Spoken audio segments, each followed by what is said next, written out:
அதனால நம்ம ஆளுங்க அவருக்கு கடையாக போய் மன்னிப்பு கேட்போன்னு ஒரு பேஜே வச்சிருக்காங்க.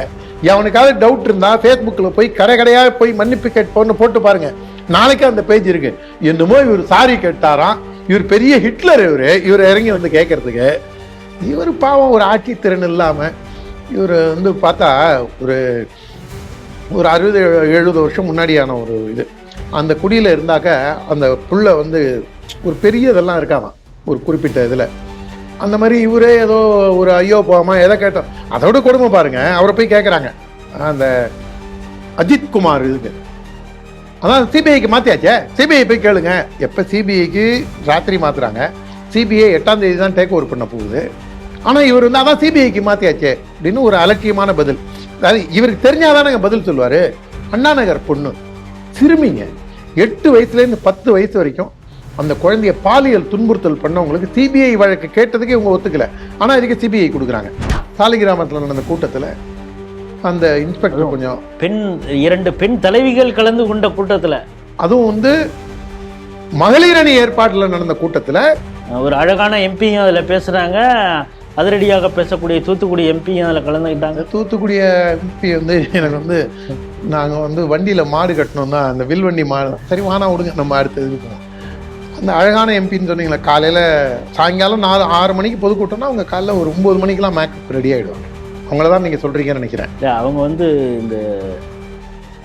இங்கே ஒரு ஸ்கூலில் நடந்த பாலியல் இதுக்குலாம் ட்ரீட் பண்ணாங்க.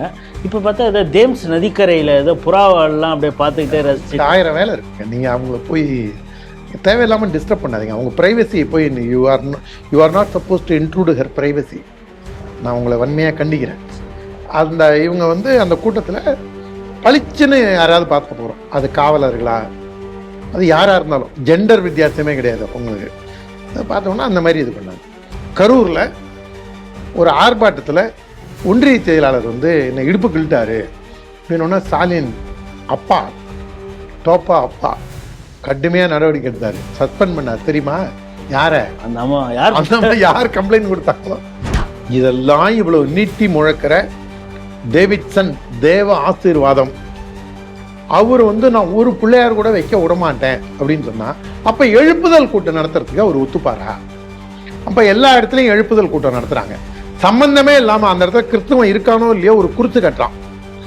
ஒரே ஒரு கிறிஸ்டியன் இருப்பான், அவன் பக்கத்துல ஒரு இடத்த வாடகைக்கு எடுத்து அங்க ஒரு குருத்து கட்டி வெளியில இருந்து ஒரு 50 பேரை கொண்டு வந்து இறக்கி பிரார்த்தனை பண்றான்.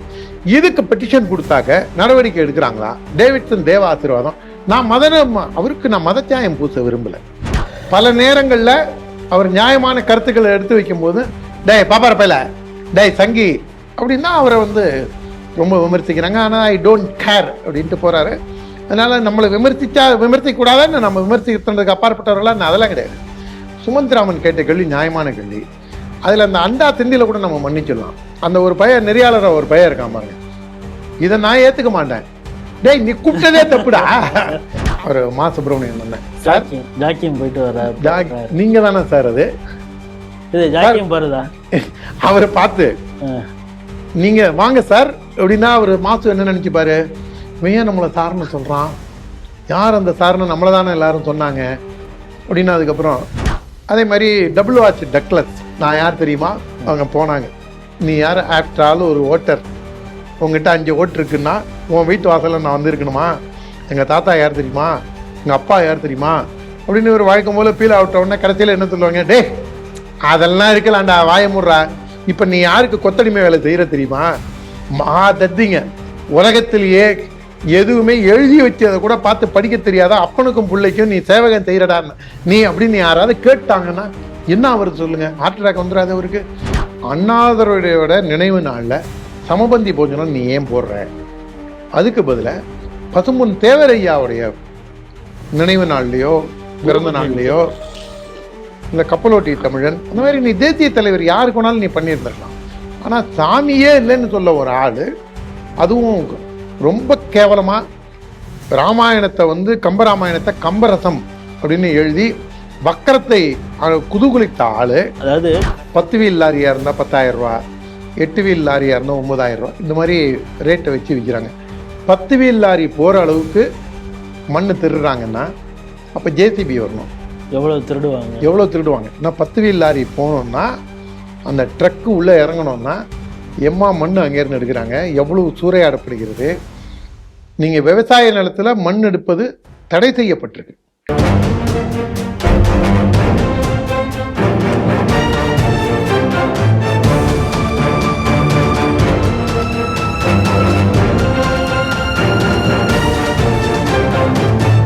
ஸ்ரீ டிவி நேயர்களுக்கு வணக்கம். இன்றைய செய்திகள் சிந்தனைகள் நிகழ்ச்சிக்கு உங்களை வரவேற்கிறோம். முதலில் இன்றைய முக்கிய செய்திகளை பார்ப்போம். தமிழகத்தில் நடப்பது போலீஸ் ராஜ்யமா? நீதிமன்றம் சரமாரி கேள்வி. விநாயகர் சதுர்த்தி சிலை வைப்பதற்கு இப்போதே பல நிபந்தனைகள் விதிக்கும் காவல்துறைக்கு இந்து முன்னணி கடும் கண்டனம். திமுக சார்பில் துவங்கிய ஓரணியில் தமிழ்நாடு என்ற வீடுதோறும் பிரசார நிகழ்ச்சியில் கேள்விகளால் திணறடிக்கும் மக்கள். அண்ணாதுரை பெயரில் எப்படி கோவில்களில் அன்னதானம் வழங்கலாம்? மதுரை நீதிமன்றத்தின் கேள்வி. சேலம் காடையம்பட்டியில் சட்டவிரோதமாக மண்ணள்ளி கடத்தல், அதிகாரிகள் போலீஸ் உடந்தை. இன்றைய செய்திகள் குறித்து தனது கருத்துக்களை நம்மிடையே பகிர்ந்து கொள்ள நமது அரங்கத்திற்கு ஓமாம்புலியர் ஜெயராமன் அவர்கள் வந்திருக்கிறார். ஸ்ரீ டிவி நேயர்கள் சார்பாக அவரை வரவேற்கிறேன். வணக்கம். சென்னை ஹைகோர்ட் அதன் நீதிபதி வேல்முருகன் இந்த ஸ்டேட் குறிப்பாக போலீஸை பார்த்து நடக்கிறது யாருடைய ராஜ்யம் அப்படின்னு கேட்டிருக்காரு. காரணம், ஒரு பெண் கொடுத்த பாலியல் வழக்கு சம்பந்தமாக அந்த வாக்குமூலத்தை கூட பதிவு செய்யலை. எங்கன்னா சைதாப்பேட்டை மேஜிஸ்ட்ரேட் கோர்ட்டில். அதனால் மேஜிஸ்ட்ரேட்டையும் சம்மன் பண்ணி வர வச்சு நீங்கள் அப்படின்னா மேஜிஸ்ட்ரேட் கோர்ட்டில் இருக்கிறவங்களே மிஸ்லீட் பண்ணுறீங்களா அப்படின்னு சொல்லி போலீஸை கேட்டு, இந்த போலீஸுக்கு அரசும் ஆதரவு தெரிவிக்கிறது, இதை எங்கே போய் நான் சொல்ல அப்படின்னு அவர் மனம் நொந்து இது பண்ணி கண்டிச்சிருக்கிறார் போலீஸை. இதை எப்படி பார்க்குறீங்க? அதாவது முதல்ல வேல்முருகன் போன்ற நீதிபதிகள் அவர்களுக்கு நான் தலைவணங்குகிறேன். இன்றைக்கு நாட்டில் குடிமகனின் கடைசி நம்பிக்கை நீதிமன்றம் ஆகிவிட்டது.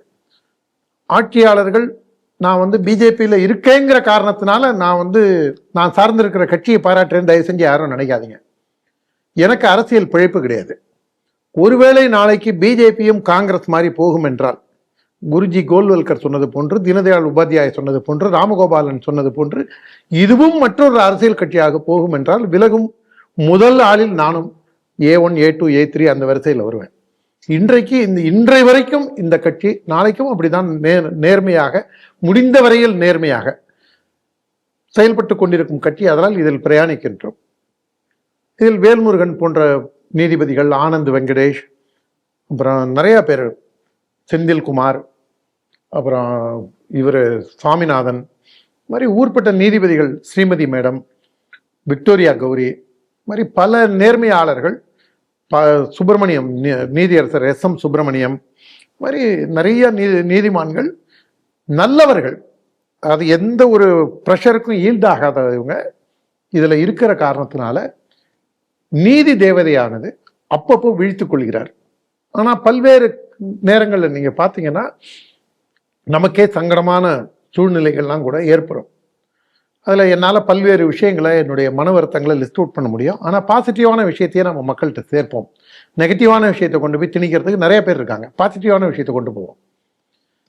இதை போன்ற நீதிபதிகள் இருக்கிற காரணத்தினால்தான் அந்த பொண்ணு இன்னி வரைக்கும் உயிரோடு இருக்க முடியுது. அது எப்படி, ஏன், யார் கொண்டுடுவாங்க? இந்த பொண்ணு என்ன சொல்லுது, நான் டெல்லியில் வேலை பார்த்தேன், வேலை பார்க்கும்போது எனக்கு ஒருத்தரோட காதல் ஏற்பட்டது, எனக்கு பெற்றோர்கள் கிடையாது, நான் ஒரு ஆதரவற்றவர், நான் சம்பாதிக்கிறேன், கை நிறைய சம்பாதிக்கிறேன், என்னுடைய சூழ்நிலையை புரிஞ்சு கொண்டு என்கிட்ட அந்த ஆள் பணத்தை பிடுங்கிட்டான், என்னை கல்யாணம் பண்ணிக்கிறேன்னு சொல்லிட்டு என்னோட ஃபிசிக்கல் ரிலேஷன்ஷிப்பில் இருந்தவன் இப்போ என்கிட்டேருந்து விலகி போகிறான், அவங்க அம்மாவோட சேர்ந்து என்னை மிரட்டுறான் அப்படிங்கிறது தான் கோர் கம்ப்ளைண்ட். இதை மயிலாப்பூர் ஆல் உமன் போலீஸ் ஸ்டேஷனில் ஏப்ரல் மாதத்தில் கொடுத்துருக்காங்க. ஏப்ரல் 29 சைதாப்பேட்டை கோர்ட்டில் அவங்களுடைய வாக்குமூலத்தை ரெஜிஸ்டர் பண்ணணும். இது காவல்துறையோட வழக்கின் அடிப்படையில் செயல்பாடு. இதுக்கே வரல என்னொன்னு சைதாப்பேட்டை நீதிமன்றத்துக்கு உத்தரவு போட்டு மாண்புமிகு சென்னை உயர்நீதிமன்றம், மெட்ராஸ் ஹைகோர்ட் உத்தரவு போடுது. ஆனால் இந்த கேஸை ரெக்கார்ட் பண்றாம நீதியரசர் அந்த மேஜிஸ்ட்ரேட்டை வச்சு நீதியரசரை வச்சு அந்த நீதியரசர் போட்ட உத்தரவின் அடிப்படையில் மேஜிஸ்ட்ரேட் அதை ரெக்கார்ட் பண்றதுக்கு அவங்க புகார்தாரர்கிட்ட இருக்கக்கூடிய மனுதாரர் அவங்களுடைய வாக்குமூலத்தை ரெக்கார்ட் பண்றதுக்கு பதிலாக தள்ளி போட்டே போறாங்க. இந்த மீன் டைம் இந்த குற்றம் சாட்டப்பட்ட நபர் இந்த பெண்ணை ஏமாற்றினான் இல்லையா, அவன் போய் முன்ஜாமீன் வாங்க பார்க்குறான், வேற திருமணத்துக்கான ஆயத்த வேலைகள்லாம் ஈடுபடுறான். இவங்க வந்து தன்னுடைய வாழ்க்கையை தற்காத்துக்குள்ள போராடுறாங்க. இந்த போராட்டத்தோட இதில் தான் அவங்க போய் கடைசி கட்டமா நீதிமன்றத்தில் போய் சரணடையும் போது தான் நீதிபதி இப்படி ஒரு கேள்வி ஹைகோர்ட்டுக்கு போறாங்க, மாண்புமிகு மெட்ராஸ் ஹைகோர்ட்டுக்கு போறாங்க. அப்பதான் நீதிபதி என்ன கேட்கிறாரு, போலீஸ் வந்து மேஜிஸ்ட்ரேட் கோர்ட்டையே மிஸ்லீட் பண்ணுதுன்னா இந்த காவல்துறைக்கு எங்கே இருந்து இந்த அளவுக்கு ஒரு தைரியம் வந்தது? இந்த காவல்துறை இது வந்து யாருடைய ராஜ்யம்? அதாவது உண்மையிலேங்க சில நல்லவங்க எல்லாம் நம்ம பார்க்கும்போது ரொம்ப நல்லவங்களா இருப்பாங்க. அவங்கள்ட்ட வந்து நீங்க உச்சபட்சமா நீங்க வந்து கேடி ராகவனோட அப்பா எனக்கு தெரிஞ்சு சீ போடா அப்படிங்கிறதான் அவரை பொறுத்த வரைக்கும் மிகப்பெரிய கெட்ட வார்த்தை. அந்த மாதிரி நிறைய பேர் இருக்காங்க. இந்த ஜட்ஜ் எல்லாம் நீங்க பார்க்கும்போது எனக்கு என்ன தோணுதுன்னா, இவ்வளவு வெள்ளந்தியா இருக்காங்களே, இது என்ன ராஜ்யம்? இது குண்டா ராஜ்யம். இது அப்பா டோப்பா அப்பா வந்து இங்க அப்பாவி அப்பா, இது அப்பாவின்னு கூட சொல்ல முடியாது, இந்த அப்பாவிய அடப்பாவி அப்பாவாயிட்டாரு. பிரச்சனையா தானே இப்ப. பட் அந்த நீதிபதி கேள்வி கேட்டதுல எனக்கு ஒரு விஷயம் ஒரு சங்கடமாக இருக்கிறது என்னன்னா, இந்தியாவே வந்து குறிப்பாக இந்த மத்திய அரசே வந்து ஒரு முதல்வரை பார்த்து தான் அஞ்சு நடுங்குகிறது அப்படின்னு சொல்லி இவர் சொல்றாங்க. ஆனா இப்ப இந்த நீதிபதி இங்க நடக்கிறது யாருடைய ராஜ்யம்னு கேட்கிறாருன்னா இது கிண்டல் பண்றாரா இல்ல என்ன? அவங்க வந்து இதுக்கு நீதிபதி கிண்டல் பண்றாரா உள்நோக்கத்தோட குண்டா ராஜ்யம் அப்படின்னா ஒருவேளை அவருக்கே கூட தோணி இருக்கலாமோ, நாளைக்கு நம்ம வீட்டுக்கு கரண்ட்டை கட் பண்ணுவாங்க, ஜஸ்டிஸ் எம் சீனிவாசன் வீட்டுக்கு கட் பண்ண மாதிரி கரண்ட்டை கட் பண்ணலாம், தண்ணியை கட் பண்ணலாம் அப்படின்னு அவருக்கு கூட தோணி இருக்குமோ என்னமோ தெரியாது. இது நாம யூகத்தின் அடிப்படையில் பேச வேணாம்னு வச்சுங்களேன், அது வந்து சரி வராதுன்னு வச்சுங்களேன். ஆனா அவர் கேட்கறதுக்கான காரணமும் நீங்க பாருங்க, இந்த அம்மா வந்து எனக்கு உயிர் பயம் இருக்குங்கிறாங்க. இந்த மாதிரி சொன்ன ஏற்கனவே 2-3 வழக்குகள் நம்மளால கோட் பண்ண முடியும். இதே அரங்கத்தில் நம்ம பேசியிருக்கோம். இந்த வக்ஃப் போர்டு மேட்டர்ல ஒரு பாய் என்னை கொல்ல போறாங்க, என்னை காப்பாத்துங்கன்னு காவல்துறையிட்ட போய் 5 நடுங்கி முறையிடுறாரு, வீடியோ வெளியிடுறாரு. ஆனா காவல்துறை, இரக்கமற்ற காவல்துறை, டோப்பா அப்பாவின் அடாவடி காவல்துறை அவரை சாவடிக்கிறதுக்கு துணை போகுது. அதே மாதிரி புதுக்கோட்டையில இன்னொரு பாய் ஜகபர் அலி, அவரும் வந்து இந்த சுற்றுப்புற சூழல் அதுக்காகலாம் நல்ல பாய்களை தேடி தேடி கொல்லணுங்கிறது இந்த வெறியர்களுடைய வேலையா இருக்கு. ஏதாவது கொலகார பாவி அபூபக்கர் சித்திக் மாதிரி ஆளுங்க, இல்ல அபூபக்கர் சித்திக்கோட இருந்தவனுங்க, அபூபக்கர் சித்திக்கோட இருந்து தீவிரவாத வேலை நாசகார வேலை செஞ்சு இன்னைக்கு அரசியல்ல வந்தவன பரவாயில்ல, இந்த மாதிரிலாம் நீ வந்து முகமூடி அணிஞ்சு வராத, உன்னுடைய கை ரத்தக்கரை படிந்த கை, ஆனா நீ வந்து கிளவுஸ் போட்டு வர எனக்கு தெரியும் அப்படின்னு சொல்லி டோப்பா அப்பா ஆட்சி அவனுங்கெல்லாம் காலி பண்ண விட்டுருந்ததுன்னு வச்சுங்க. அதை பார்க்குற நேர்களுக்கு தெரியும், உங்களுக்கும் தெரியும் யார் அவனுங்கன்னு. முன்னாள் சிமி இயக்கத்தில் இருந்தவனுங்க அவனுங்கெல்லாம் இந்த மாதிரி பண்ணியிருந்தா கூட பரவாயில்ல, ஒரு நரகாசுரன் ஒழிந்தான், ஒரு அசுரன் ஒழிந்தான், ஒரு தீய சக்தி ஒழிந்தது அப்படின்னாது போகலாம். ஆனால் இவனுக்கு கொல்றது யாரை பாருங்க, நல்ல பாய்களை, ஒரு சுற்றுச்சூழலை பாதுகாக்கணும்னு சொல்றவங்களை, இயற்கையை பாதுகாக்கணும்னு சொல்றவங்களை, அந்த மாதிரி ஆளுங்களை கொல்றதுக்கு இந்த அரசு வேடிக்கை பார்க்கின்றது. இது வந்து இந்த இரும்பு கை, துருபிடித்த கை. நான் இரும்பு கரம் கொண்டு, அவர் வந்து என்னை பொறுத்த வரைக்கும் அவர் 23ஆம் புலிகேசி கூட கிடையாது. இரும்பு கரம் ஏன் சாரி கேட்குதுன்னு தான் நமக்கு தெரியல. ஏங்க என்ன பெருசா இன்னும் அவர் சாரி கேட்டாருங்க, அவர் சாரி என்னடா அந்த ஆள் முதல் தெரியா சாரி கேட்கிறான். அந்த ஆள் போய் பஜ்ஜி கடையில சாரி கேட்டிருக்காரு, மேக்கப் இதுல போய் மேக்கப் சலூன்ல போய் சாரி கேட்டிருக்காரு, பரோட்டா கடையில போய் சால்னா கடையில போய் சாரி கேட்டிருக்காரு. அதனால நம்ம ஆளுங்க அவருக்கு கடையா போய் மன்னிப்பு கேட்போன்னு ஒரு பேஜே வச்சிருக்காங்க.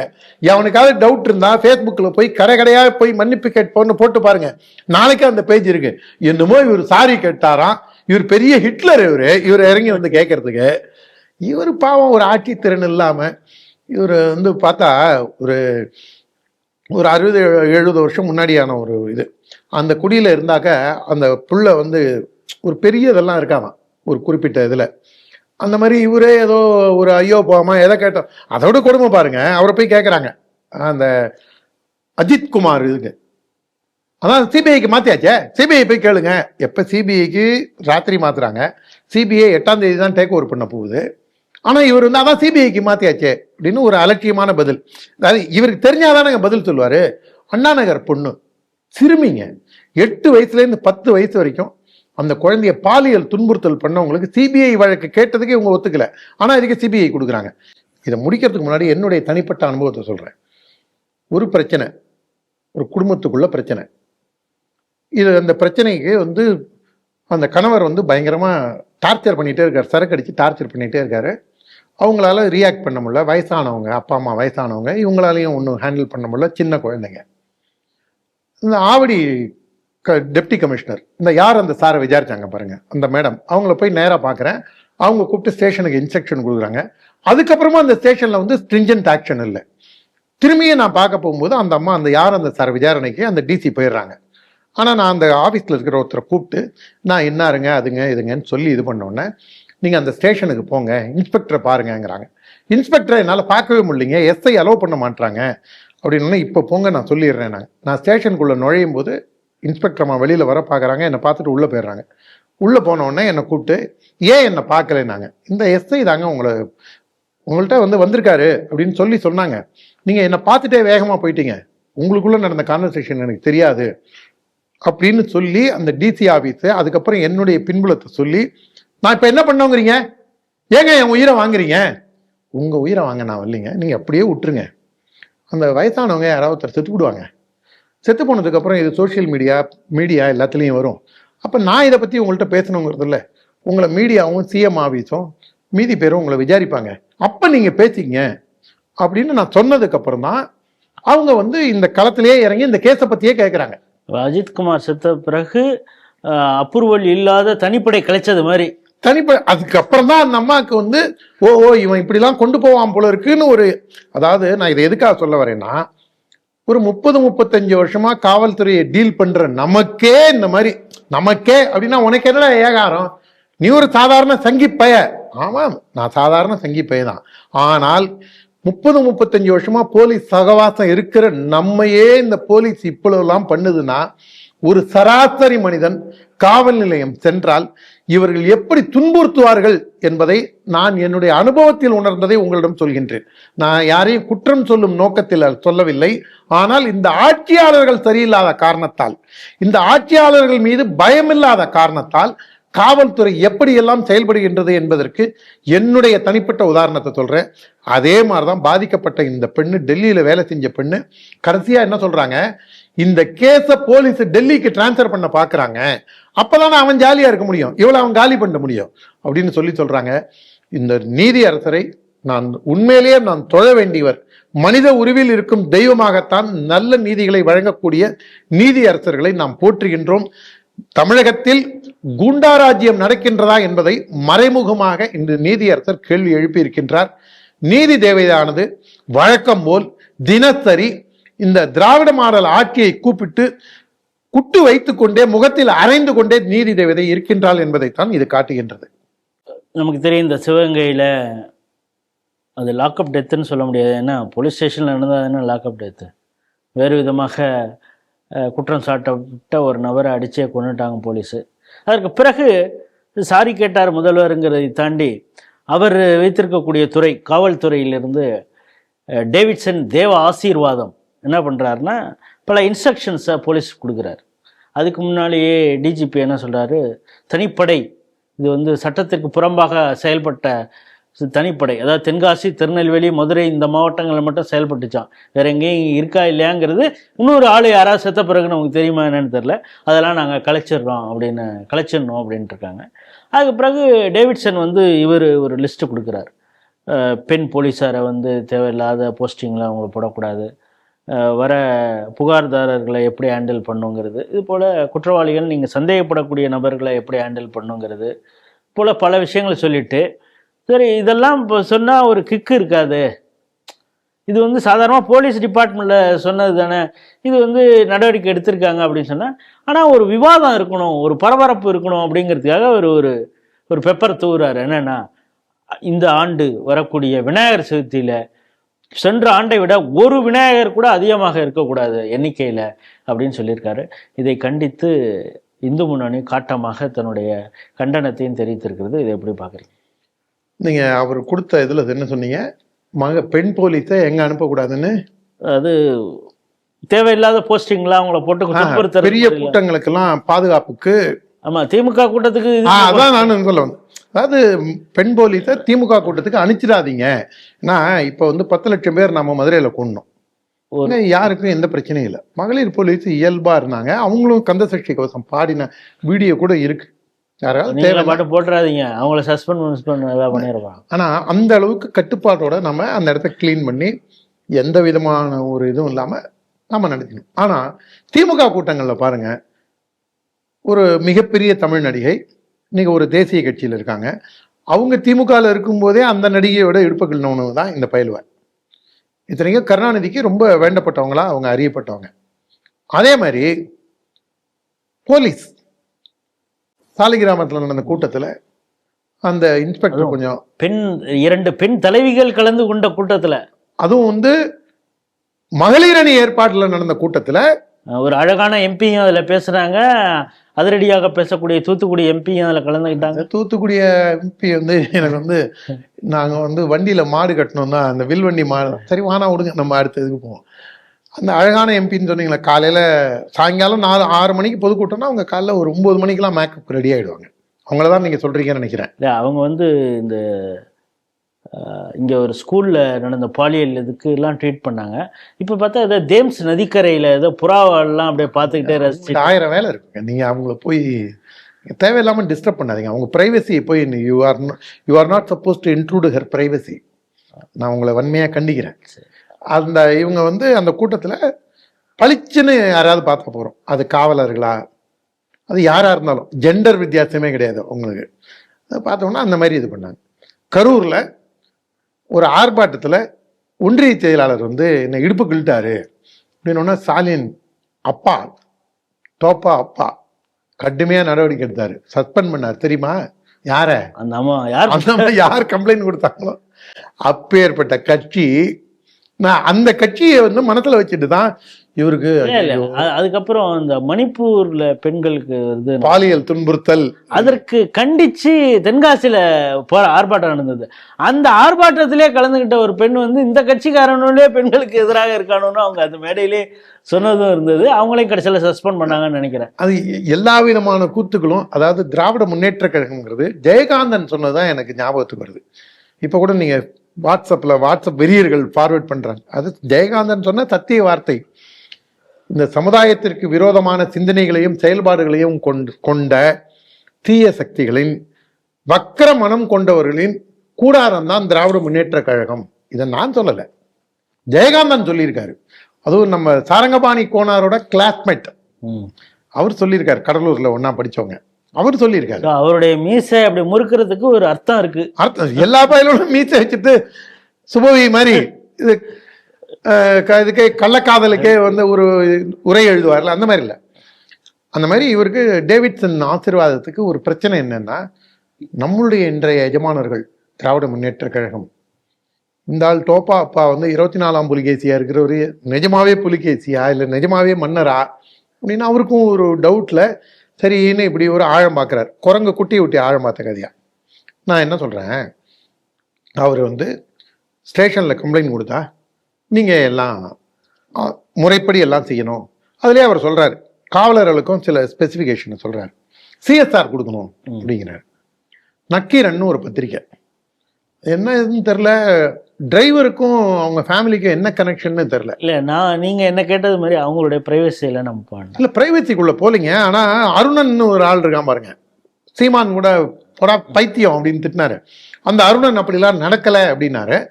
அது அவங்க சொல்கிற மாதிரியே நாமளும் சொல்லுவோம். பொது வெளியில் வந்தாச்சுன்னா அது அப்புறம் எப்படிங்க, அது தனிப்பட்ட இது இல்லைன்னு அவங்க சொல்லுவாங்க. ஆனால் நாம் நாகரிகமானவர்கள், நாம் வந்து உண்மையிலேயே நம்ம பேரெல்லாம் நம்ம பாப்புலர். அவர் என்ன யூடியூப்ல பேசுவாரா, உனக்கு ஓனர் பொண்ணே கேக்குதாடான்னு டிரைவர் சொல்லுவாரா? அதனால அந்த நக்கீரன்ல வேலை செய்யக்கூடிய பிரகாஷ் என்ற ஒரு எனக்கு நன்றாக பழக்கம் உள்ளவர், அவர் என்ன சொல்றாரு, கோவில்ல கொடுக்குற தீர்த்தம்லாம் வந்து அங்க இருக்கிற இவனுங்க மூத்திரம் போனது கொடுக்குறானுங்க, இதுக்கு போய் கம்ப்ளைண்ட் கொடுக்குறாங்க. இன்னி வரைக்கும் சிஎஸ்ஆர் கிடைக்கல. நம்ம எத்தனையோ புகார்கள், டோப்பா அப்பா, பெரிய தத்தி, சின்ன தத்தி, எல்லார் பேர்லையும் பாட்டில் பாலாஜி, பல பேரில் நம்ம புகார் கொடுத்து நாம் வந்து இந்த ரிட்டு கோபால்னு முன்னாடி ஒரு லாயர் இருந்தார், அந்த மாதிரி நாம் வந்து கேஸாக கொடுத்துட்டு இருக்கோம். நம்மளுக்கு வந்து எந்த விதமான இதுவும் ஒரு சிஎஸ்ஆர் கூட நம்மளுக்கு கொடுக்க மாட்டேங்க சார், நாங்கள் ஹையஸ்ட் இது பண்ணி அனுப்புகிறோம் சார், ப்ளீஸ் சார் அப்படின்னு சொல்லி லோக்கல் ஸ்டேஷனில் நம்மளை தன்னைக்கட்ட பார்ப்பாங்க. அதே மாதிரி கமிஷன் ஆஃபீஸில் போனோம்னா பேருக்கு ஒரு சிஎஸ்ஆர் கொடுத்துட்டு அதை நடவடிக்கையே எடுக்காது. நாம் அதுக்கப்புறம் போடாடே நீ போய் கோர்ட்டில் போய் டைரக்ஷன் வாங்கி அதுக்குள்ளே நான் இந்த இடத்த விட்டு போடுவேண்டா போடா அப்படிங்கிற மாதிரி அவங்களும் ஒரு இதில் இருக்காங்க. நான் என்ன கேட்குறேன், இதெல்லாம் இவ்வளவு நீட்டி முழக்கிற டேவிட்சன் தேவ ஆசீர்வாதம் அவர் வந்து நான் ஒரு பிள்ளையார் கூட வைக்க விடமாட்டேன் அப்படின்னு சொன்னா அப்ப எழுப்புதல் கூட்டம் நடத்துறதுக்கு அவர் ஒத்துப்பாரா? அப்ப எல்லா இடத்துலயும் எழுப்புதல் கூட்டம் நடத்துறாங்க, சம்பந்தமே இல்லாம அந்த இடத்துல கிறிஸ்துவம் இருக்கானோ இல்லையோ ஒரு குருத்து கட்டுறான், ஒரே ஒரு கிறிஸ்டியன் இருப்பான், அவன் பக்கத்துல ஒரு இடத்த வாடகைக்கு எடுத்து அங்க ஒரு குருசு கட்டி வெளியில இருந்து ஒரு 50 பேரை கொண்டு வந்து இறக்கி பிரார்த்தனை பண்றான். இதுக்கு பெட்டிஷன் கொடுத்தாக்க நடவடிக்கை எடுக்கிறாங்களா? டேவிட்சன் தேவ ஆசீர்வாதம் அவருக்கு நான் மதத்தியாயம் பூச விரும்பல. அவர் மதங்களை கடந்தவராக கூட இருக்கலாம், மதமற்றவராக கூட இருக்கலாம், அவர் இந்துவா கூட இருக்கலாம். நான் அவருடைய மத ஆராய்ச்சிக்குள்ள நான் போக விரும்பல, போகவும் மாட்டோம் நம்ம. ஆனா அவருடைய கருத்து விஷமத்தனமான கருத்து. அவர் வந்து இந்த பிரச்சனையை டைவர்ட் பண்ண பாக்குறாரு. இப்ப நாம வந்து அஜித் குமார் பிரச்சனையை விட்டுருவோம். இப்ப நீதிபதி ஜி.ஆர். சுவாமிநாதன் ஏதாவது ஒரு தீர்ப்பு சொன்னா அவள் அப்படித்தானே சொல்லுவாள் அப்படிங்கிறாங்க. இப்ப இவர் இந்த இன்ஸ்ட்ரக்ஷன் கொடுத்திருக்காருன்னு சொன்னா கூட நம்ம அப்படி சொல்ல மாட்டோம்னு சொல்ல வரீங்க? இல்ல, அவங்க சொல்லாங்க, அவங்க தரங்கெட்டவர்கள் சொல்லலாம். நம்ம யாரு? ராமகோபாலனின் வளர்ப்பு. நம்ம நாகரிக தொட்டில், பாப்பிலோனா மாதிரி நாமெல்லாம் வந்து நாகரிக தொட்டிலுங்க. அதனால நாம வந்து இந்த மாதிரிலாம் நம்மளுடைய டேவிட்சன் அப்படி சொல்ல மாட்டீங்க? சொல்ல மாட்டோம், நம்மள சிந்தனையில கூட வராது, சொல்லவும் மாட்டோம். நம்ம சொல்றவங்களையும் நம்ம கண்டிப்போம், நீங்களும் கண்டிப்பா கண்டிப்பீங்கல்ல. கண்டிப்பா. அதனால நம்ம வந்து நம்மள மாதிரி ஒரு பரந்த மனசோட இருக்கணும்.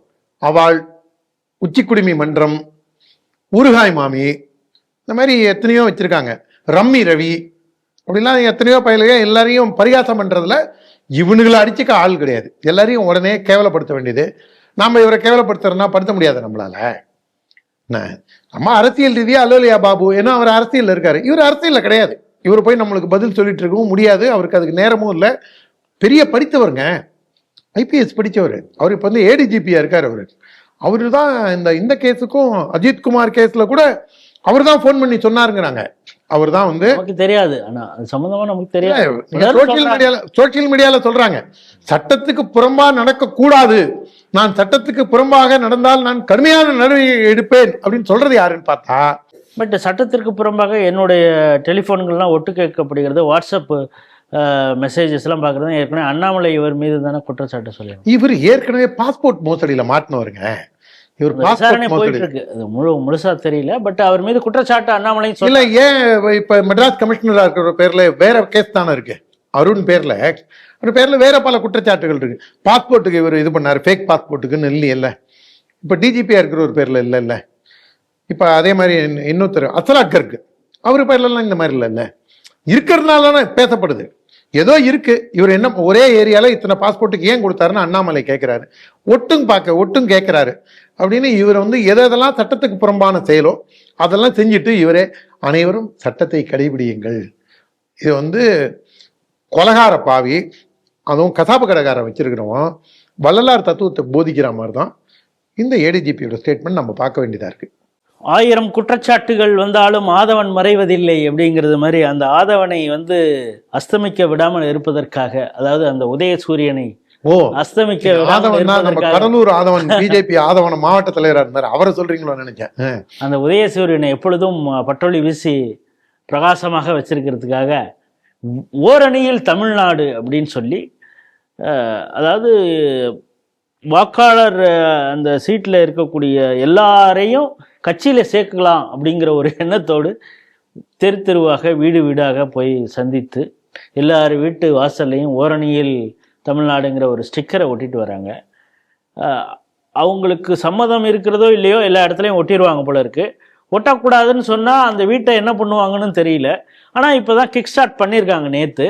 ஆனால் அது நல்ல நேரம்லாம் பார்த்து தொடங்கினாங்களா என்னன்னு தெரில. மதுரையில் இப்போவே எங்களுக்கு தண்ணி வரல, நாங்கள் வந்து மகளிர் அந்த உரிமை தொகை வாங்கக்கூடிய குடும்ப தலைவியா இல்லையான்னு எங்களை டிசைட் பண்ணிட்டீங்களா அப்படின்னா கேள்வி கேட்குறாங்களா. எங்களுக்கு பணம் வரல அப்படின்னு சொல்கிறாங்களா, ரேஷன் அட்டை வரல அப்படிங்கிறாங்களா, தண்ணி எங்களுக்கு வரல அப்படிங்கிறாங்களா. இது போல் பல குற்றச்சாட்டுகளை அங்கே வர லோக்கல் திமுக பொறுப்பாளர்கிட்ட குற்றச்சாட்டை பதிவு செய்கிறாங்க.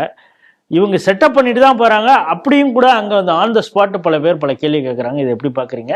நேற்று அவர் பகுதியில் ஆழ்வார்பேட்டையிலேயே முதல்வர் வீடு வீடாக சென்றார், கலக்கிய முதல்வர் அப்படின்லாம் தம்ப்நெயில்லாம் போட்டிருந்தாங்க.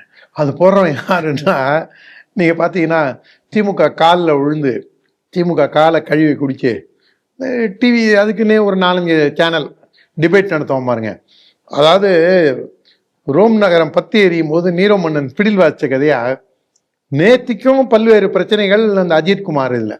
ஆனால் அதெல்லாம் விட்டுட்டு இந்த நெறியாளர்கள், இந்த ஒரு 4-5 சேனலில் குறிப்பிட்ட நெறியாளர்கள் ஒரு 4-5 அந்த சேனலும் எப்போவும் அந்த அவங்க மூஞ்சியை வந்து எடப்பாடி பெட்டக்ஸ்லையும் மோடி அமித்ஷா பெட்டக்ஸ்லையுமே வச்சுட்டு இருக்காங்க. அது எவ்வளோ வாசனையாக இருக்குது அப்படின்னு அதை தெரிஞ்சுக்கிறதுல அது இன்னைக்கு என்ன வாசனையாக இருந்தது, இன்னைக்கு என்ன ஓடர், அவங்க வெங்காயம் சாப்பிட்டாங்களா பூண்டு சாப்பிட்டாங்களா அப்படிங்கிற மாதிரி இருக்கக்கூடிய அந்த மாதிரி டிவி இவங்க காரங்கள்னா வேணா கலக்கிய முதல்வர் டிவி டிபேட் சொன்னா எதையும் சேர்த்து சொல்ல வேண்டியதா. உங்க நண்பர் உங்களுக்கு மிகவும் அவருடைய டிபேட்லயே நீங்க கலந்துருக்கீங்க. அவர் வந்து ஒரு பொதுக்கூட்டத்தில் சொல்றாரு, என்ன போய் திமுக சொம்புங்கிறாங்க, என்ன வேணா அண்டான்னு சொல்லுங்கடா, அந்த அளவுக்கு நான் ஆதரிக்கக்கூடியவன் அப்படின்னு பெருமையா மேடையில பேசுறாரு. இவர் வந்து பத்திரிகையாளரான ஒருத்தர் கேள்வி கேட்ட உடனே இவர் உடனே உளுந்து பாயிறாரு. அதை நீங்களும் பார்த்துருப்பீங்க. அது வந்து சுமந்த்ராமன் சாதாரணமா வந்து காங்கிரஸ் சார்புடையவர், ஒரு ப. சிதம்பரத்துக்கு வேண்டப்பட்டவர் என்று அறியப்படக்கூடியவர். திடீர்னு நியாயமா எல்லாம் பேசுவார். அப்பப்ப நியாயமா பேசக்கூடிய ஆளு. பல நேரங்கள்ல அவர் நியாயமான கருத்துக்களை எடுத்து வைக்கும் போது டேய் பாப்பார பையல, டேய் சங்கி அப்படின்னா அவரை வந்து ரொம்ப விமர்சிக்கிறாங்க. ஆனா ஐ டோன்ட் கேர் அப்படின்ட்டு போறாரு.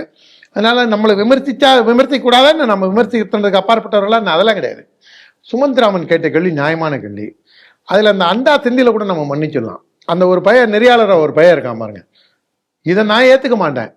டேய் நீ கூப்பிட்டதே தப்புடா, அவனை நீ பத்திரிகையாளர்னு போட்டதே தப்பு, நீ நெறியாளர்னு போட்டுக்காத, திமுக சார்புன்னு போட்டுக்கோன்று. சுமந்த்ராமன் கொஞ்சம் நாகரீகமா இருக்காரு.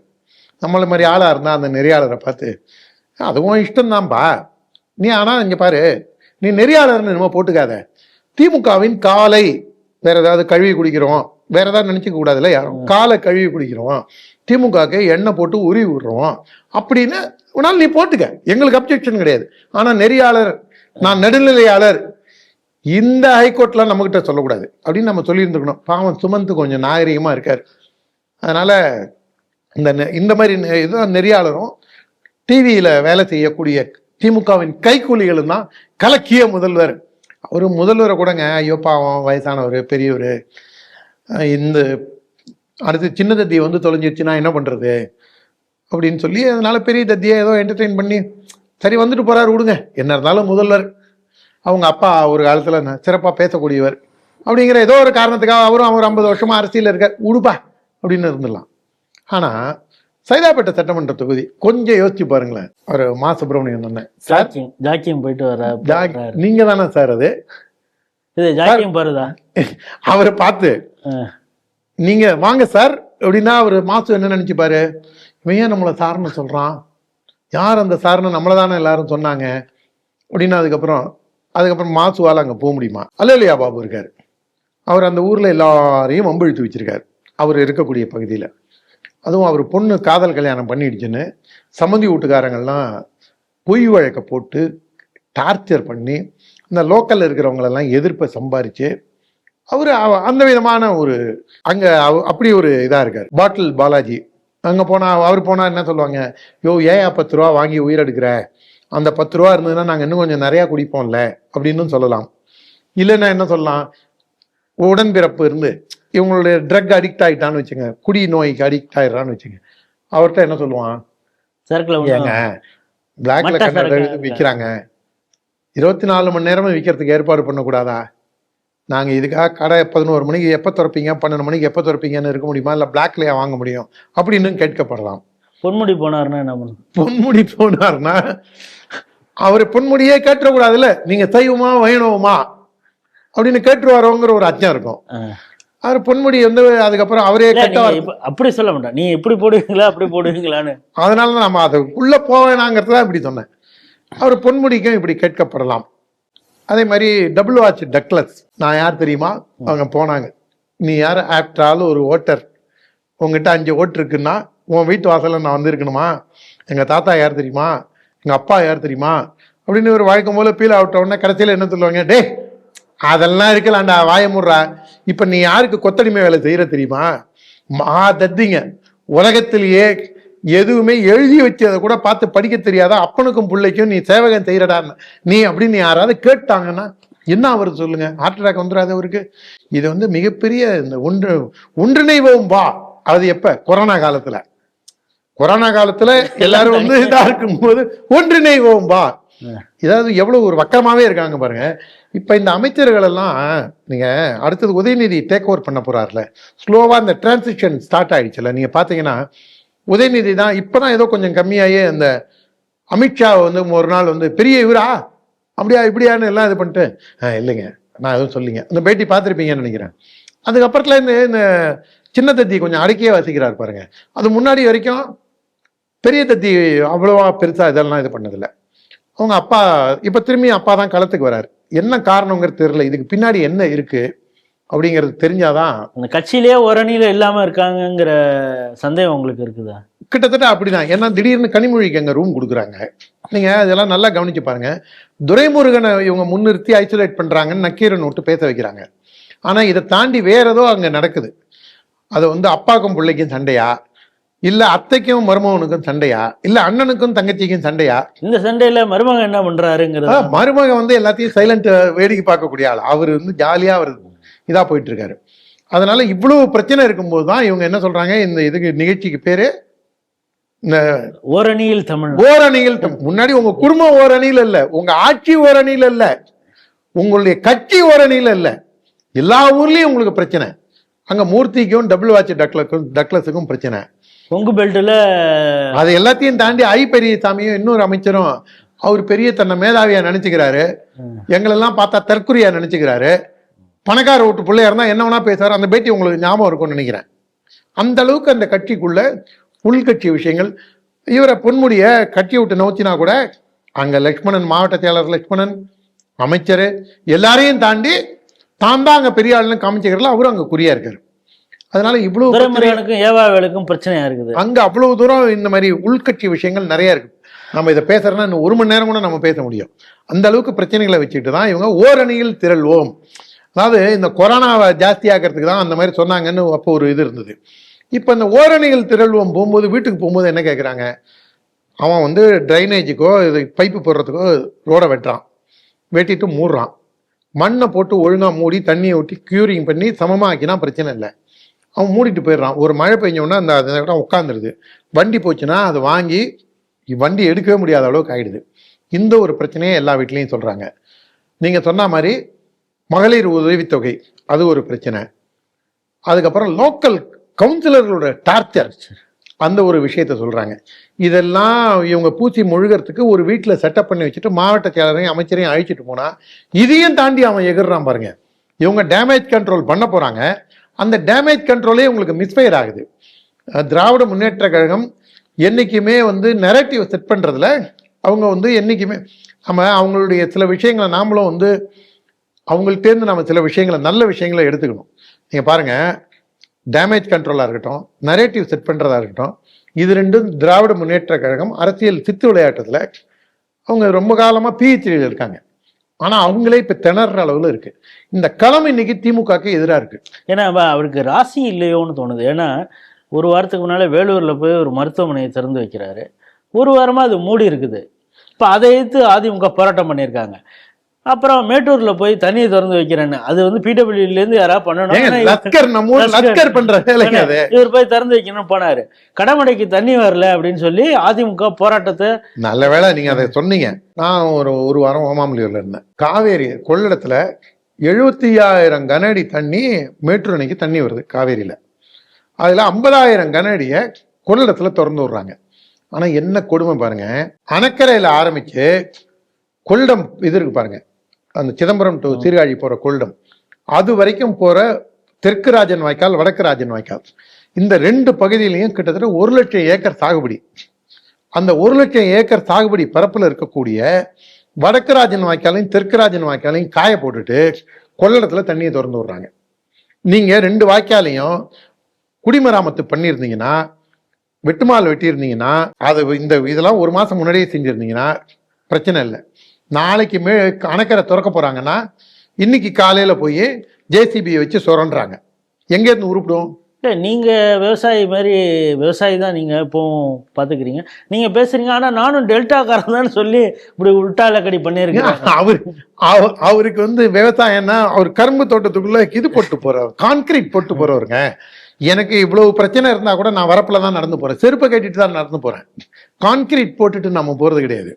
ஆனா கொள்ளத்துல தண்ணி 50,000 கியூசெக் திறந்து விட்டு வங்காள விரிகுடால ஜாலியா பாருங்க, அவனை கதற அவன்கிட்ட இருந்து பிடுங்கி வங்காள விரிகுடால கொண்டு போய் எங்களுக்கு பெரிய ஸ்டோரேஜ் டிவைஸ், எங்களுக்கு வங்காள விரிகுடா இருக்குன்னு சொல்றதுல என்ன சுகம்னு உங்களுக்கு தெரியல. இந்த மேகதாது அணை கட்டுறதுக்கான பூர்வாங்க வேலையை நாங்க தொடங்கிட்டோம்னு வேற, அதையே இவங்க எந்த அளவுக்கு எதிர்ப்பாங்கன்னு தெரியாது. 2 ராஜன் வாய்க்காலையும் தண்ணியை விட்டு கடைமடை வரைக்கும் கொண்டு போய் அந்த பக்கம் அது சீர்காழி கிட்டத்தட்ட அந்த பக்கம் அது போகுது. உங்களுக்கு அதுவும் சீர்காழியை தாண்டி இன்னும் அங்க இது வரைக்கும் போகுது. அங்க இந்த அம்பத்தூர் தாண்டி ஒரு ஊர் இருக்கு, அம்பத்தூருக்கு ஆவடிக்க நடுப்புற அதே பேர்ல அங்க ஒரு ஊர் இருக்கு சீர்காழி கிட்ட. அந்த ஊர் வரைக்கும் போகுது அந்த வாய்க்காலோட கிளை வாய்க்கால். இந்த 1,00,000 ஏக்கர் சாகுபடி பண்ற விவசாயியை இவங்க எப்படி சித்திரவதை பண்றாங்க பாருங்க. வாய்க்கால் முழுக்க சாராய பாட்டிலும் அந்த டிரைனேஜ் திறந்து விட்டதும் நீங்க அணைக்கரையிலேருந்து சீர்காழி வரைக்கும் இன்வேரியபிளி இந்த பக்கம் கொள்ளிடம் வரைக்கும் இப்படி இருக்கிறத இவங்க சுத்தம் பண்றதுக்கு இந்த தண்ணியை வச்சு செஞ்சிருந்திருக்கலாம். ஆனா அதையும் செய்யறதில்ல. இந்த ஆட்சியாளர்கள் மக்களுக்கு நெருக்கமா இருக்கிறத விட்டுட்டு மக்கள் தேர்ந்து அந்நியப்பட்டு போய் திடீர்னு போய்ப்பாங்க. ஏன் மக்கள் தேர்ந்து அந்நியப்பட்டாங்க? இவங்களை பொறுத்த வரைக்கும் பவர்ல இருக்கணும். பவர்ல இருக்கணும்னா அதுக்கு தேவை பணம். எதுக்காக பணம்? மக்களுக்கு ஓட்டுக்கு பணம் கொடுக்கணும். இந்த ஒரு விஷய சர்க்கிள்லயே இருக்காங்க இவங்க. நாங்க இந்த நல்லது செஞ்சோம், நாங்க இதெல்லாம் உங்கள்கிட்ட நாங்க சாதனையா சொல்றோம் அப்படின்னு சொல்லியிருந்தாங்கன்னா ரொம்ப ஈஸியா மக்கள் அவங்க நெருங்கி இருக்கலாம். ஆனா போற இடங்கள்லாம் ஏன் மக்கள் விரட்டி அடிக்கிறாங்க? திராவிட முன்னேற்ற கழகத்தோட டிஎன்ஏவை மாற்ற முடியாது. புள்ளிமான்களின் உடலில் உள்ள புள்ளிகளை அதை கூட நீங்கள் அழித்து விடலாம். ஆனால் திமுகவின் எதேச்சதிகாரத்தையும் திமுகவின் ஆணவத்தையும் திமுகவின் மக்கள் விரோத போக்கையும் ஒரு நாளும் உங்களால் அழிக்க முடியாது. அம்பா சமுத்திரத்தை சார்ந்த ஒரு பட்டாச்சாரியார் ஒரு வழக்கு போட்டிருக்காரு. இந்து இயக்கங்கள் பல ஆண்டுகளாக கேட்ட அந்த கேள்வியை அவர் நீதிமன்றத்தில் கேட்டிருக்காரு. என்னன்னா, கடவுள் மறுப்பாளராக இருக்கக்கூடிய அண்ணாதுரையுடைய தவசத்துக்கு ஏன் கோயிலில் சாப்பாடு போடணும், அன்னதானம் போடணும் அப்படிங்கிற கேள்வி கேட்டிருக்காரு. அவர் கேட்கறது நியாயம் போல இருக்குது அப்படிங்கிற ஒரு துணியில் கோர்ட்டும் நீங்கள் இதுக்கான விளக்கம் சொல்லுவீங்களா? நீங்கள் இல்லை நாங்கள் ஒன்றே குலம் ஒருவனே தேவனும் அவர் சொன்னார், ஏழைகளுக்கெல்லாம் சாப்பாடு போடுறோம் அப்படின்னாரு. அப்போனா ஒரு தனிப்பட்ட ஒரு நபருக்காக கோயிலில் அன்னதானம் போடணும்னா அதுக்கு என்ன கிரைட்டீரியா அப்படிங்கிறத 2 வாரத்தில் சொல்லுங்கன்னு ஹைகோர்ட் கேட்டிருக்கு. இந்த செய்தியை எப்படி பார்க்குறீங்க? இதை உண்மையிலேயே யாராவது ஒருவர் எடுத்து செய்ய வேண்டிய விஷயத்தை இந்த மன்னார் கோவில் ராஜகோபால சுவாமி அம்பாசமுத்திரம் பக்கத்துல இருக்கக்கூடிய அந்த கோவில் பட்டாச்சாரியார் நரசிம்மன் அவர்கள் ஒரு நல்ல விஷயத்தை முன்னெடுத்துள்ளார். நாமளும் கடந்த 35 வருஷமா 40 வருஷமா கரடியா கத்திட்டு இருக்கோம். சாமி இல்லைன்னு சொன்ன அண்ணாதுரையோட நினைவு நாள்ல சமபந்தி போஜனம் நீ ஏன் போடுற? அதுக்கு பதில பசும்பொன் தேவரையாவுடைய நினைவு நாள்லயோ பிறந்த நாள்லயோ இல்ல கப்பலோட்டி தமிழன் அந்த மாதிரி நீ தேசிய தலைவர் யாருக்கு வேணாலும் நீ பண்ணியிருந்திருக்கலாம். ஆனா சாமியே இல்லைன்னு சொல்ல ஒரு ஆளு, அதுவும் ரொம்ப கேவலமா ராமாயணத்தை கம்பராமாயணத்தை கம்பரசம் அப்படின்னு எழுதி வக்கரத்தை குதூகுலித்த ஆளு. அதாவது கடவுளை கற்பித்தவங்க காட்டுமிராண்டி கோயிலுக்கு போறவன் எல்லாம் திட்டுறவரு கோயில் வாசல்ல சிலையா இருக்காரு. கம்பரசம் இது இந்த அழுக்கை இந்த குப்பையை நாம் தூக்கி சுமக்க வேண்டுமா அப்படின்னு ஆரியமாயில கடவுள்களை பத்தி அசிங்கமா பேசின அண்ணாதுரை அதாவது கோயில் உள்ள வச்சு அவருக்காக சாப்பாடு போடணும்னா இது எப்படிங்கிறது. அதாவது இந்த திராவிட ஆட்சியாளர்கள் இதை அதிமுக காரங்களும் கொஞ்சமாவது மக்கள் உணர்வுகளை மதிக்கணுங்கிறதான் என்னுடைய கருத்து. கூட்டணி அதெல்லாம் தனி, இது ஜெயராமனுடைய தனிப்பட்ட கருத்து. நான் என்ன கேட்குறேன், ஒருவேளை நாளைக்கு தமிழ்நாடு பிஜேபி ஆட்சிக்கு வந்ததுக்கு அப்புறம் கிறிஸ்துமஸ் அன்னைக்கும் ரம்ஜான் அன்னைக்கும் நாங்கள் வீரத்துறவி ராமகோபாலன் பேர்ல நாங்கள் சர்ச்சிலையும் மசூதியிலையும் நாங்கள் அன்னதானம் போடுறோம் அப்படின்னு சொன்னா தமிழக அரசு ஏற்றுக்குமா? தமிழக மக்கள் ஏற்றுப்பாங்களா? சரி, ரம்ஜான் கிறிஸ்துமஸ் கூட அதெல்லாம் அவங்களுடைய இது. வீரத்துறவி ராமகோபாலனுடைய பிறந்த நாள்லையோ அல்லது நினைவு நாள்லையோ நாங்கள் சர்ச்சில் சமபந்தி போஜனம் போடுறோம், மசூதியில சமபந்தி போஜனம் போடுறோம். ஏன்னா அங்கேயும் ஜாதி ரீதியான, பண ரீதியான, பல்வேறு மொழி ரீதியான வேறுபாடுகள்லாம், கட்டமைப்புகள்லாம் அங்கே இருக்கு.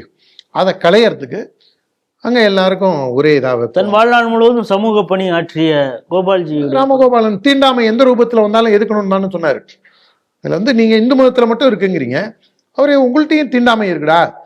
நீங்கள் கொடரை பேர் பண்ணுறவனுக்கு ஒரு வணிகர், பெரிய வணிகர், பெரு வணிகர் இல்லை போய் இதில் நமாஸ் பண்ணுற பாய் வந்து அவருக்கு பொண்ணு கொடுப்பாரா அப்படின்னு அந்த ஏற்றத்தாழ்வுகளை களையணும்னு தானே அவரும் பேசினார். அவருடைய நோக்கமும் அங்கேயும் தீண்டாமை கடைபிடிக்கிறாங்க, அங்கே ஜாதிய தீண்டாமை இருக்கு. அதோட இல்லாமல் இங்கே கோடம்பாக்கத்தில் ஒரு மசூதி இருக்கு பாருங்க, அகமதியா முஸ்லீம். அவன் என்னடா பாவம் பண்ணா? அவனை ஏன்டா திண்டு தகாதவன நினைக்கிறீங்க? அவனை ஏன்டா வெட்டணும்னு துடிக்கிறீங்க? அப்படிலாம் செய்யாதீங்க.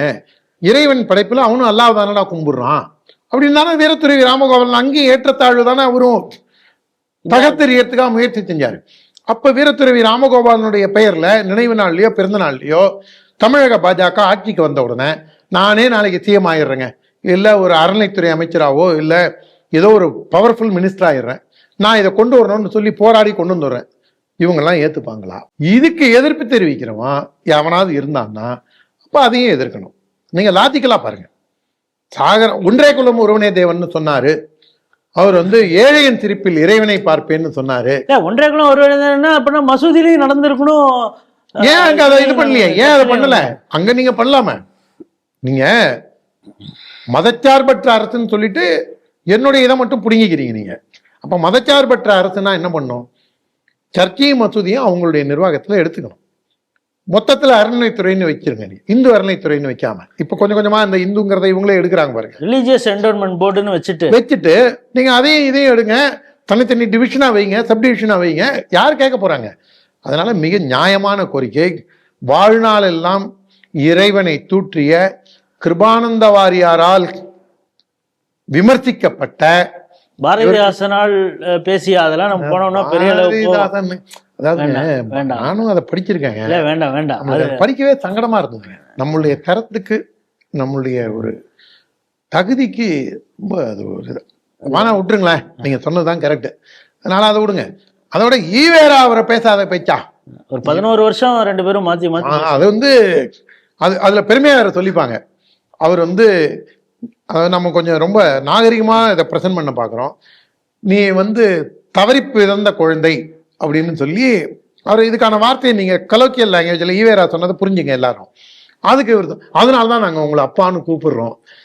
எப்பேற்பட்ட கொழாயடி சண்டையை விட, இது வந்து தெருவில் நடக்கிற சண்டையை விட, மூத்திர சந்தையில குடியாரம் போடுற சண்டையை விட 2 பேரும் மோதிக்கிட்டாங்க. எதுக்காக மோதினாங்க அப்படிங்கிறத விஷயமே. சாமி சிதம்பரனார்லேருந்து நம்ம அப்புறம் நம்ம திருவாரூர் தங்கராசுலேருந்து நம்ம அவங்களெல்லாம் சாட்சிக்கு இழுக்க வேண்டியதாக இருக்கும். அப்புறம் நம்ம மணியரசன், நம்ம ஒரு டெல்டாக்காரர், அவரெல்லாம் சாட்சிக்கு அழைக்க வேண்டியதாக இருக்கும். ஆனால் அவனுங்க அதனால அதுக்குள்ள நம்ம டிராவல் பண்ணாமல் இந்த வழக்கு தொடுத்தது நோக்கமும் நல்ல நோக்கம். உண்மையிலேயே இதை வந்து பெட்டிஷன் அட்மிட் பண்ணி ஹெச்ஆர்என்சிக்கு நீங்கள் வந்து சுதந்திர தினத்துக்கு சமபந்தி போடுறீங்க, வேற என்ன கிரைட்டீரியாவை செய்கிறீங்கன்னு சொல்லுங்கன்னு கேட்டிருக்காங்க. இதை நீதிமன்றம் நம்முடைய வாதத்தையும் முடிஞ்சா யாராவது பார்ட்டியா ஜாயின் பண்ணி கூட செய்யலாம், கேட்போம். இதை வந்து நல்ல விஷயம், வரவேற்கத்தக்கது. நேற்று செய்திகள் சிந்தனைகளில் ஒரு விஷயம் பேசியிருந்தோம். என்னென்னா சேலம் பகுதியில் செம்மண் எடுத்தாங்க. அதை படம் பிடிக்க சென்ற நியூஸ் தமிழ் 24x7 அந்த ரிப்போர்ட்டரை வந்து உன்னை இங்கேயே புதைச்சிட வேண்டா அப்படின்னு சொல்லி அதில் சட்டவிரோதமாக மண் எடுக்கிறவங்க வீராவேசமாக பேசி அடித்தது, லைவ் ஷோலேயே அடித்தாங்க அப்படிங்கிறத பார்த்தோம். இப்போ அதே சேலம் பகுதியில் காடையாம்பட்டிங்கிற இடத்துல மணல் திருட்டு நடக்குது. மண் திருட்டு, அங்கே வந்து மண் தான், மணல் கிடையாது, மண் திருடுறாங்க. ரொம்ப ஜரூராக சட்டவிரோதமாக மண் அள்ளுறாங்கங்கிறது ஒரு பக்கம் போய் அதை வந்து அந்த மண்ணையும் கடத்தவும் செய்கிறாங்க. இதுக்கு அங்கே இருக்கக்கூடிய போலீஸார் அதிகாரிகள் எல்லாமே உதவி செய்கிறாங்க. இந்த செய்தி எப்படி பார்க்குறீங்க? அதாவது அடாவடித்தனமும் பிரிக்க முடியாதது, அடாவடித்தனமும் திமுகவும் அப்படிங்கிற மாதிரி தான் இந்த செய்தி.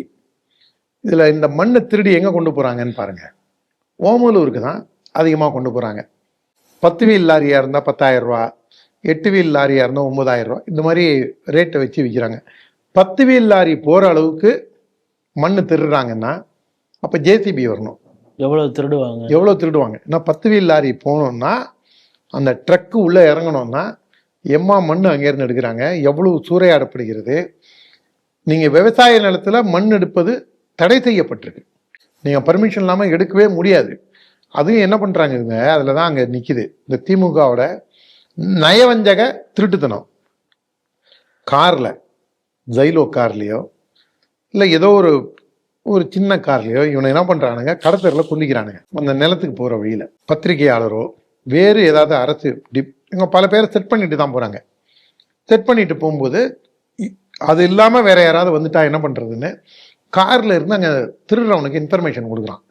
ஜேசிபியை கொண்டு வாங்க, லாரியை கொண்டு வாங்க, ஆட்களை உடனே, ஆட்கள் அங்கங்கே இருக்காங்க, இந்த வண்டியெல்லாம் வந்த உடனே எடுத்து சட்டுன்னு இது பண்ணிட்டு போயிடுறாங்க.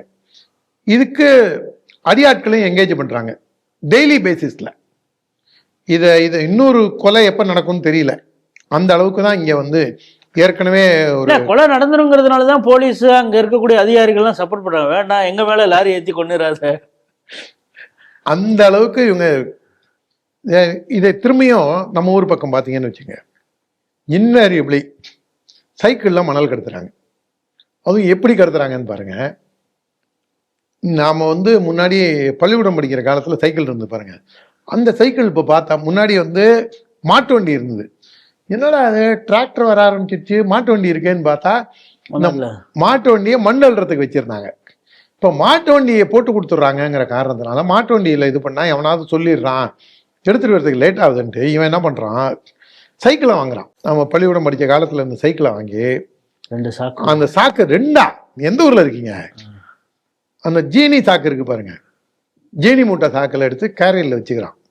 அப்புறம் அந்த உர சாக்கு இருக்குல்ல, காம்ப்ளெக்ஸு டிஏபி வர சாக்கு, அது வந்து 25 கிலோ 30 கிலோ, அது மேலே 2 இது அடிக்கிறான், 3 இதை சைக்கிளில் 2 வச்சுக்கிறான், முன்னாடி 2 வச்சுக்கிறான். ஒரு 7 மூட்டை 8 மூட்டை நீங்கள் அதை கொண்டு வந்து கொட்டினீங்கன்னா குறைஞ்சது ஒரு யூனிட் 2000 ரூபா. சைக்கிளில் ஒரு ட்ரிப் அடிக்கான்னா 2000 ரூபா. ஒரு நாளைக்கு அவன் 4 ட்ரிப் 5 ட்ரிப் சைக்கிளில் மண்ணு திருடுறான். இது வந்து காவேரி கொள்ளிடம் 2 பகுதியிலையும் என் கண்ணால் நான் இப்போ சமீபத்தில் இந்த ஒரு வாரத்தில் பார்த்து, திருவையாறுலையா இருக்கட்டும் இல்லை இந்த அணைக்கரை பகுதிகளிலையா இருக்கட்டும், இது வந்து யாருக்குன்னு தெரியாதுன்னு நினைக்கிறீங்களா? அவன் வீட்டு பயன்பாட்டுக்கு, கிராமத்தில் இருக்கிறவன் வீட்டு பயன்பாட்டுக்கு, இல்லை நான் வீடு கட்டுறேங்க, இப்போ எங்கள் வீடை நாங்கள் இது பண்ணும்போது கூட மண் வேணும் விஏஓட்ட சொல்லி விஏஓ வந்து கிளியரன்ஸ் கொடுத்து தான் எடுத்துக்கிட்டோம். அந்த மாதிரி நாம் செய்யறதை விட்டுட்டு இவங்க எடுத்து இது வியாபார ரீதியாக வணிக நோக்கில் கடத்தலில் ஈடுபடுறாங்க. ஏற்கனவே அந்த புதுக்கோட்டையில் இந்த ஜகபர் அலியை போட்டு தள்ளினாங்க. அப்போவும் இந்த ஆட்சிக்கு புத்தி வரல, கட்சிக்காரங்களை இயற்கையை கொள்ளடிக்க விட்டுட்டு. அதான் நம்ம இந்த தென்காசியில் மழை காலத்தில் மழை பெய்யும் போது கூட லாரி எப்படி ஊர்வலமாக போச்சு இல்லை, இந்த அடாத மழையில புயலில் கூட கேரளாவுக்கு கடத்துறதுல, சட்டத்திற்கு புறம்பான செயல்களை செய்யறதுல திராவிட முன்னேற்ற கழகம் வேடிக்கை பார்த்து அதனை ஊக்குவிக்கின்றதோ என்ற சந்தேகம் அனைவருக்கும் வந்திருக்கின்றது என்பதைத்தான் இது காண்பிக்கின்றது. இன்றைய 5 செய்திகள் குறித்து உங்களுடைய ஆழமான கருத்துக்களை நேயர்களோடு பகிர்ந்து கொண்டீங்க. மீண்டும் ஒரு நிகழ்ச்சியில் சந்திப்போம். அதுவரை உங்களிடம் விடைபெறுகிறோம். நன்றி, வணக்கம், ஜெயஹிந்த், ஜெய் ஸ்ரீராம். ஜெய் ஸ்ரீராம்.